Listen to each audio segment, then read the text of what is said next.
we have rules set in place to avoid the imperfections of human nature. The same rules need to be applied in the virtual world to limit the negative impact of the negative side, or the bad side of human nature, of bullying, of canceling someone.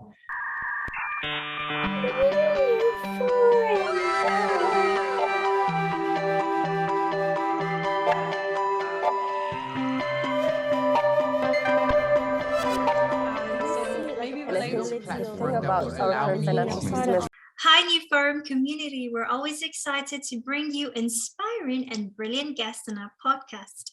We're powered by NewCoin Foundation, focused on fostering the expansion of decentralized social applications, also known as Social 3.0, by forming an ecosystem and a community of visionaries, creators, and investors to spark conversations on the topics of crypto, the Metaverse, NFT, and everything Web3.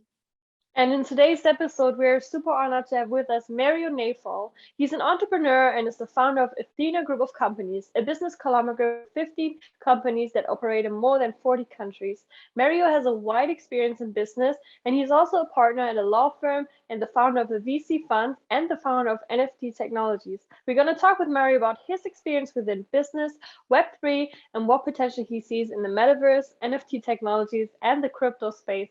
Hey, Mario, we are super excited to begin the conversation with you. Thanks for having me, guys. So to start things off, you have a background as an entrepreneur, and what were some of the most important takeaways on your journey from when you started until here? The journey is a lot harder than most people make it out to be. Like, being an entrepreneur is brutal. It's very, very tough, very difficult. And there's a lot of luck involved as well. Not only luck, but luck plays a role. So my journey hasn't been any simpler. I've had black swan events that are things I really don't want to remember. But at the same time, another thing I learned is that being in the right place at the right time is probably the most valuable thing you could do. You could work like a dog. You could do everything right, but not be focused on the right thing, and that might end up getting very little returns compared to doing very little but being in the right place at the right time. Like, if you launched a restaurant a year and a half ago, I don't know how well you do. If you launched a crypto agency or a project, you're more likely to do better. Why? Because the timing is right. If you launched a crypto project 20 years ago, probably won't do anything because crypto didn't exist. But if you launched a restaurant 20 years ago, probably a better idea. Or let's say you launched an e-commerce company, would have been a better idea. So timing is a very important aspect. Studies show us probably the most important aspect for a business's success. There's a great speech by Bill Gross on the importance of timing. And crypto is no different. Bitcoin, everyone talks about Bitcoin. Bitcoin launched at the perfect time in 2008, when the global financial crisis got a lot of people alienated from the traditional financial system. And then here you are, there's Bitcoin that's promising to democratize the world and bring equality and decentralization and transparency to a very opaque and unequal world. So that was their story. So when you kind of saw this trend coming up with crypto, were you like, when did you jump on, and when did you find like the initiative to build NFT technologies and to really go in within the space? I got into crypto in 2017 through one of my companies called IBC, which I founded that company in 2017, and still exists today, which is not common for a company to exist that long in crypto. 2018 was brutal, but it's now one of the biggest incubators in the world. And so that was back in 2017. So that's when I got into the space. NFT Tech was an initiative launched in 2020, end of 2020, early before the NFT hype blew up. And that's obviously doing extremely well because it was very early before the NFT hype. We've structured an entity. We got the ticker NFT to list on the stock market. That's our plan. And it will be an NFT portfolio and holding company that came in early. But I got into the space in 2017. Unfortunately, I didn't get into the space when I first heard about it in 2014.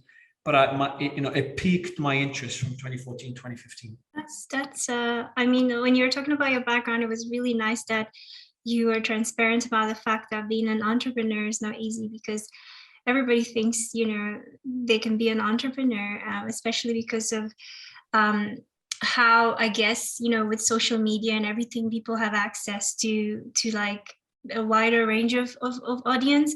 And so everybody thinks they can just like hop on and it's so easy. So it's really good that you kind of like express that it is hard work and it is a process and it requires dedication. Now, I'm curious to know what would you say are similar to an ETF for NFTs? Yeah, so an ETF compared to an NFT, very different assets. An ETF is a traditional financial asset, an exchange traded fund that represents a certain asset class. An NFT is a complete technological revolution. So the way I describe NFT, it's not an asset class. It's the concept of ownership on the web. So in the physical world, I own this phone, I own these headphones, this T-shirt. Wherever I travel, I was in Turkey a few days ago, in Australia before that, I'll be flying again to India in a few days. Doesn't matter where I am, I'll have my assets within my suitcase. Why are they mine? Well, they're in my suitcase, they're in my pocket, they're in my home, they're in my hotel room.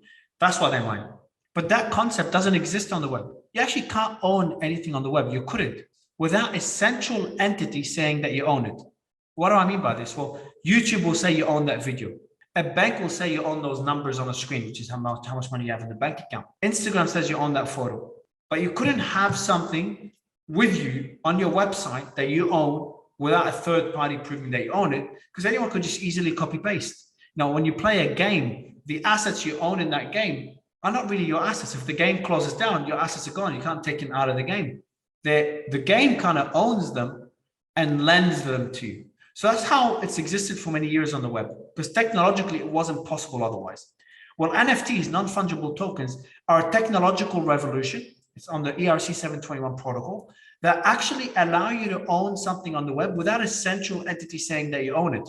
So you can own an asset in a game. If the game dies down, you can move that asset to another game where you can sell it to someone else. It's your asset. The same way if you were in Ukraine right now, I know it's not the best example, but it can't relate to people. If you were in Ukraine right now, my partner's sister was in Ukraine. She left Ukraine and she took all her assets with her. Why? Because Ukraine was no longer a safe or a promising place to be, at least considering the current circumstances. So the same way you can move from country to country in the physical world, you can now move assets from one platform or one ecosystem, one metaverse to another in the virtual world because of the concept of NFTs, non-fungible tokens, because of the ERC 721 protocol, because of that technological evolution that allows you to own something online the same way you can own it in the physical world without a central entity saying that you own it.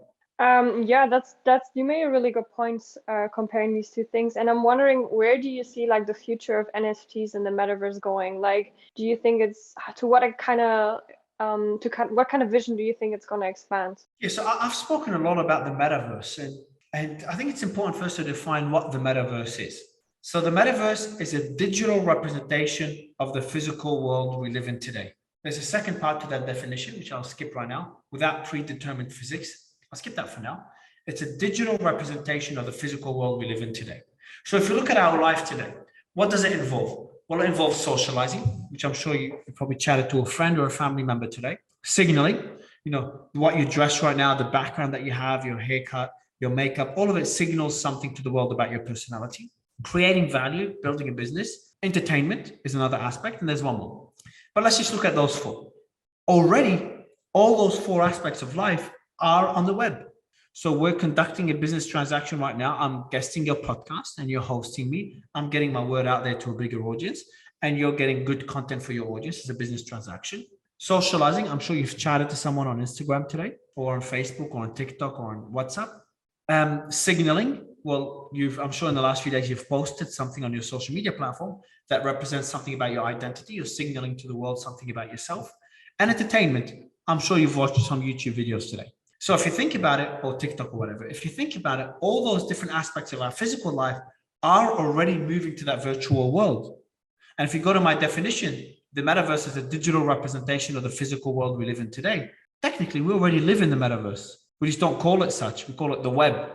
But it's a virtual world that we live in, that we interact in. And that virtual world is evolving. COVID made that move a lot faster. But from being able to message and email to now having live interactions on Zoom being the norm. So we're already heading in that world, and that will continue to progress as our life becomes more and more virtual. But where the really exciting aspect of the metaverse is is the NFT technology playing a role in the metaverse? Because the metaverse is like a virtual life we have. And if you've watched the movie Ready Player One, you start to imagine what type of world that could be, where you're like functioning, living, interacting, building value. Everything you do in the physical world, you can do in that virtual world. But now you can actually own things in that virtual world. That means you can own your own clothes, you can own your own assets, you can own your own equipment, your own weapons if it's a game, and start moving from one world to another, from one metaverse to another with those assets. So it's like a whole ecosystem. I like to call it the multiverse. It's like the galaxy or Earth. It's like a whole ecosystem that includes many metaverses. Anyone can launch a metaverse, like you can launch a website. It's like Earth is the multiverse, okay? Earth in the physical world, multiverse in the virtual world. Countries in the physical world, countries and cities, metaverses in the virtual world. And then human bodies in the physical world, digital avatars in the virtual world. So you can see now how the physical world is being replicated into the virtual world. And when I defined the metaverse earlier, when I said without predetermined physics, because in the physical world, we are constrained by physics. If I jump off my balcony now, I'll probably die. If I try to teleport, I probably won't teleport. But in the virtual world, there is no physics. So you can actually code in the rules for each metaverse. Within the code, within the decentralized code, you can create the ecosystem. And the code can determine how the metaverse will function. It might allow you to breathe fire or fly or teleport, and you don't need to walk anymore. You don't need to go to the bathroom or sleep or rest. Those things don't exist in a virtual world because we've taken them away, unless they're built in within the code of that metaverse. So you can have a metaverse that's identical to the physical world where you need to rest, you need to eat. You know, if you played that game, Grand Theft Auto, that's kind of an example of like a metaverse that's similar to the digital world. I think you need to sleep in Grand Theft Auto. I think you need to eat to kind of energize yourself, I think. But then there's others like Cetus Heroes that's completely, it's like a galaxy of different planets. You don't need to have all these different aspects of the physical world. So it's like opening up new possibilities that are limited by our imagination for that digital world that might sound a bit weird for us. Maybe not for me anymore, but for you ladies, if you're not a gamer, I'm not a gamer myself, but it might sound a bit odd to you. But for the gamers and for the younger generation that I know, born in that gaming mentality that are 15, 16, 14-year-old, it's like very normal for them, 12, 11-year-olds, very normal world. They already live within that world. Wow, that's like a lot to like, I guess, process. And I guess as you're like talking or discussing all of this, I'm thinking about like the mental health aspect of this concept, right? And I think, yeah, you have a point that we are somewhat living in the metaverse, and then we sometimes start to guess who would say, the metaverse is not here yet, and then we have others that would say they've actually like experienced the metaverse. And so there's just like all these ideas and all the speculation and everything happening. But I guess for me, I'm just like, we are physical beings, and so how do we find that balance? How is it going to look like, on that sort of human note? Yeah, so there will be new challenges that will come up in that virtual world. And we've seen that already. We've seen a lot of people face depression from certain levels of bullying or the cancel culture that we have on the web, and various publications about, online bullying. And we'll see that happen more as the world moves virtually. But it's not too different to the physical world because it's just it's the same species operating in both. There needs to be certain guidelines, certain rules in different metaverses to prevent those things. Same in the physical world. If I go punch someone on the street, I'll probably be arrested, and rightly so. We have rules set in place to avoid the imperfections of human nature. The same rules need to be applied in the virtual world to limit the negative impact of the negative side, or the bad side of human nature, of bullying, of canceling someone, and of course scams. So these things will happen. There will be a challenge, same as there were a challenge when the web came into prominence a few decades ago now. And it will be a progress, and there'll always be problems we can pinpoint to, and there'll always be solutions because, as a species, we're designed to solve problems. There'll always be solutions that we will apply as a species. Cool. Yeah, that makes sense. Also, what kind of people do you see being boarded into Web3 through NFTs and the metaverse, who maybe weren't as interested in Web3 before? I think gradually we'll see. I think the early adopters of the space are gamers, because for gamers it makes a lot of sense, because they cannot own their own assets in the physical in games right now, the way they work now, because the game owns it and it lends it to them. It's all centralized.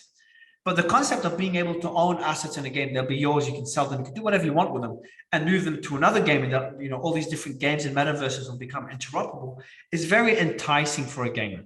So they're the early adopters. And then we're going to see, gradually, we're going to see mainstream coming to the metaverse. And that's through the evolution of social. We saw that with Facebook rebranding to Meta as their new name. So we're going to see those social platforms evolve into metaverses. Because if you think about it, we're already living in a metaverse, and it's just evolving into a more encompassing world that will allow the concept of ownership, that will be more decentralized. So social platforms find it natural, as a natural progression to their business model, to evolve into that metaverse world, and the metaverse in inverted commas, because it's just more of a term. And that's where I think the mainstream adoption will kick in.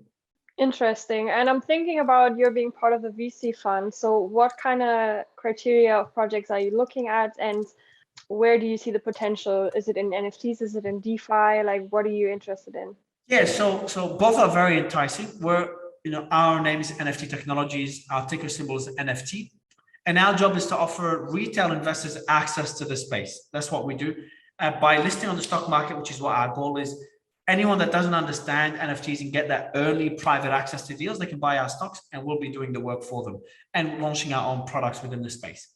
So that's the strategy with NFT Tech. So our focus is NFTs, but if you look at DeFi, NFTs, they're all intertwined, because DeFi is just it's a decentralized financial system, that's the goal of it, a democratized financial system.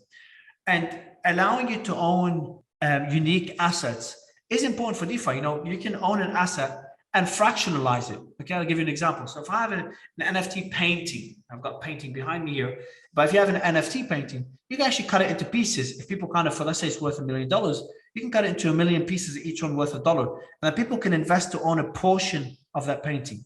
So that's one way where DeFi and NFTs intertwine. Another one's collateralizing NFTs, where you can actually stake your NFT. You can actually give it to a certain protocol, and then you can get money in return. So the protocol will lend you money based on the value of your NFT. That's a form of DeFi, decentralized finance. So both spaces are intertwined. We're very interested in the NFT space and the metaverse space, but DeFi will play a role in the metaverse. It will play a role. It interconnects with NFTs. All these different financial instruments in the traditional world will eventually move to a virtual decentralized world, which is known as DeFi. And they will be represented by an NFT, because they're a unique virtual asset. So I see NFTs as like the umbrella with everything under it. It encompasses everything from DeFi to metaverses to digital art and collectibles to digital identity. Everything is represented through the technology known as non-fungible token, NFT. On that side, I have a question quickly. I'm interested in, what do you think about influencer culture and kind of like the creative economy? Like, where do you see this all going? Do you think they're going to pivot also into the metaverse? Yeah, we're seeing that already. We're seeing a lot of the top influencers start to find ways to get more involved within the metaverse, because they go where attention is. But right now, the adoption within the metaverse is not that high. There's some centralized metaverses like Second Life that have a lot of players. Another one's called Roblox. Roblox is another massive metaverse with hundreds of millions of players. So you're seeing celebrities start concerts within those metaverses, because it's improving the experience for their users. So being able to do a concert, being able to interact face to face, where it's more interactive in that virtual world, is a better experience for the followers of a celebrity or an influencer. So it makes logical sense for them to put more effort into the metaverse. But the main focus right now in the metaverse and NFTs and DeFi is speculation, because everyone expects it to be X, Y, Z. But it'll get time to, the human brain overestimates the short-term impact of innovation and underestimates the long-term potential. What we're going through right now is the overestimation of the short term, and a lot of money is flowing in, expecting the metaverse and NFTs to change the world we live in. While this is definitely possible and likely, it will take a lot longer than most people expect. And a lot of the money flowing into the space is more speculative on where they think the space will head and how it will change our society, and trying to make a quick buck. Well, thank you for answering that. And also, what are like maybe some key takeaways or any like last thoughts that you could leave with our community? Because we do have a lot of creators in our community, so it'd be nice to hear some few words before we let you go. Of course. The first thing anyone could do right now is educate themselves. Mm-hmm. So if you were back in 1995 and I told you to understand the internet and how it works, I would have probably changed your life for the better. So I'm doing the same thing now. Now, I didn't do that in 1995. I was too young, but I'm doing that now. If you understand how NFTs work, what the metaverse really is, and start understanding NFT art and building ecosystems and businesses on top of NFTs. You have Bored Apes Yacht Club. It's valued at about, the Yuga Labs, the creators, are valued at about $5 billion. They're creating a whole ecosystem around their NFTs that started off as a bunch of apes, monkeys, pictures of monkeys, 10,000 of them, unique ones. And they're building, obviously you can't create more than 10,000. Now they're building a whole ecosystem around them. They have a whole metaverse being created, the whole game being created, and a whole story around it, meetups.